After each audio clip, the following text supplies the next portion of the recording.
Selamat berjumpa kembali Bapak Ibu, saudari-saudara umat beriman terkasih dalam Tuhan. Salam sehat berlimpah berkat. Hari Senin tanggal 11 Maret 2024. Saya Romagus CSSR mengajak saudara-saudari sekalian merenungkan kutipan Injil Yohanes bab 4 ayat 43 sampai 54. Kita dengarkan sabda Tuhan terlebih dahulu. Dalam nama Bapa dan Putra dan Roh Kudus. Amin. Sekali peristiwa Yesus berangkat dari Samaria dan pergi ke Galilea. Sebab ia sendiri telah bersaksi bahwa seorang nabi tidak dihormati di negerinya sendiri. Setelah Yesus tiba di Galilea, orang-orang Galilea pun menyambut dia karena mereka telah melihat segala sesuatu yang dikerjakan Yesus di Yerusalem pada pesta itu, sebab mereka sendiri pun turut ke pesta itu. Maka Yesus kembali lagi ke Kana di Galilea, di mana ia membuat air menjadi anggur, dan di Kapernaum ada seorang pegawai istana yang anaknya sedang sakit. Ketika pegawai itu mendengar bahwa Yesus telah datang dari Yudea ke Galilea, pergilah dia kepadanya dan lalu meminta supaya Yesus datang dan menyembuhkan anaknya, sebab anaknya itu pun hampir mati. Maka kata Yesus kepadanya, "Jika kamu tidak melihat tanda dan mujizat, kamu tidak percaya." Pegawai istana itu berkata kepadanya, "Tuhan, datanglah sebelum anakku mati." Kata Yesus kepadanya, "Pergilah, anakmu hidup." Orang itu percaya akan perkataan yang dikatakan Yesus kepadanya, lalu pergi. Ketika ia masih di tengah jalan, hamba-hambanya telah datang kepadanya dengan kabar bahwa anaknya hidup. Dia bertanya kepada mereka, pukul berapa anak itu mulai sembuh? Jawab mereka, "Kemarin siang pukul 1 demamnya hilang." Maka teringatlah ayah itu, bahwa saat itulah Yesus berkata kepadanya, "Anakmu hidup." Lalu ia pun percaya, ia dan seluruh keluarganya. Dan itulah tanda kedua yang dibuat Yesus ketika ia pulang dari Yudea ke Galilea. Demikianlah sabda Tuhan. Bapak Ibu saudara-saudari umat beriman terkasih dalam Tuhan, pendengar setia Renungan Harian Katolik Mutiara Pagi dimanapun Anda berada. Seringkali saudara-saudari dalam pengalaman kita tahu, kita alami orang seringkali sibuk dengan dirinya sendiri. Asik dengan dirinya sendiri atau hidupnya sendiri. Tekun dengan pekerjaannya tanpa peduli akan situasi dan kondisi orang-orang di sekitarnya. Ya super sibuk lah, apalagi kalau sudah mulai pegang gadget, handphone, smartphone, dan sebagainya. Seakan-akan dunia itu hanya berada di monitor. Saudari-saudara umat beriman terkasih dalam Tuhan, Yesaya, seorang nabi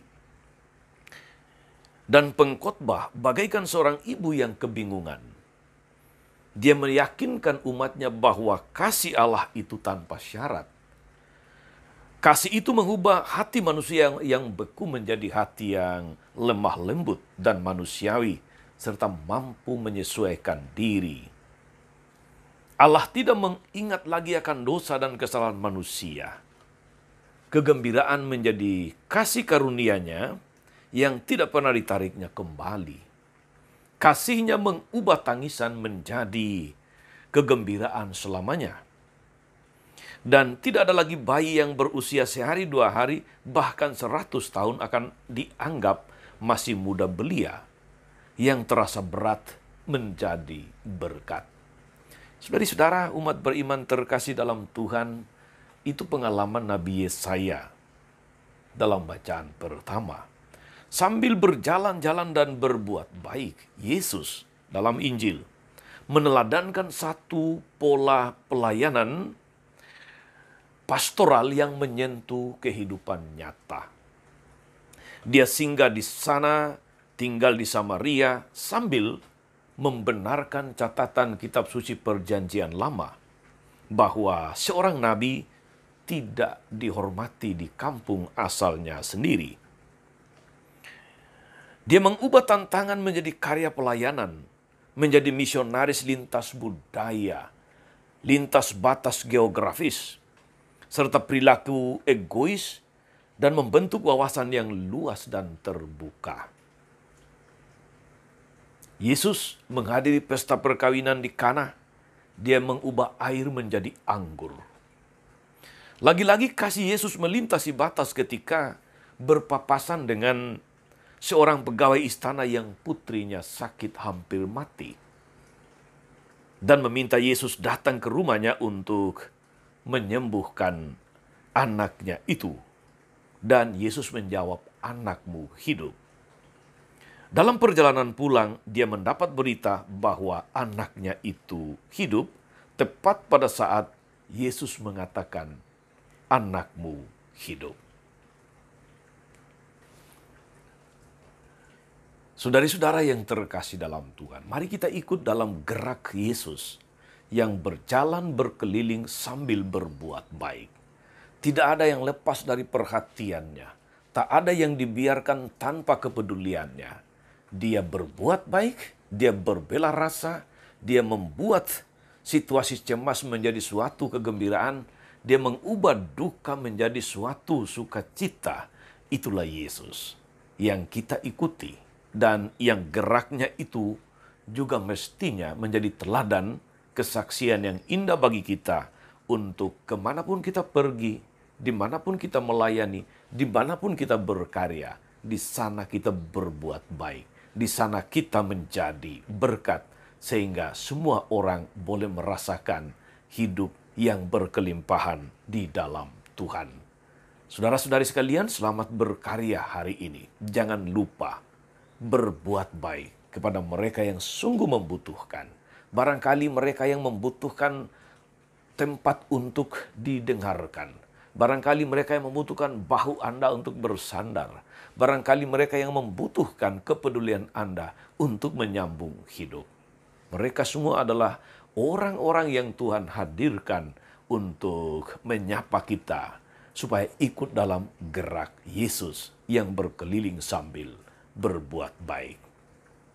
Tuhan Yesus memberkati kita sekalian. Amin. Tuhan Yesus Kristus, kami bersyukur karena Engkau senantiasa peduli kepada kami semua. Tak ada yang Kau biarkan menderita. Tak ada yang Kau biarkan tanpa kepedulian-Mu. Semua orang merasakan kasih-Mu, perhatian, dan bela rasa-Mu. Semoga kami juga dikuatkan, khususnya dalam masa Prapaskah ini, untuk memiliki hati yang penuh belas kasih, hati yang peduli, hati yang mau senantiasa berbuat baik, dan menjadi berkat bagi orang-orang di sekitar kami, khususnya mereka yang sungguh-sungguh membutuhkan sentuhan kasih kami. Terpujilah nama-Mu sepanjang segala masa. Amin. Saudara-saudari sekalian, berkat Allah turun atas saudara-saudari, atas mereka yang kita doakan atau kita janjikan doa mereka yang sakit dan menderita. Segala rencana, karya, dan pelayanan hari ini, Bapa, Putra, dan Roh Kudus. Amin. Tetap sehat, teruslah menjadi berkat. Jangan lupa like, subscribe, nyalakan lonceng notifikasinya. Salam 52, Tuhan memberkati.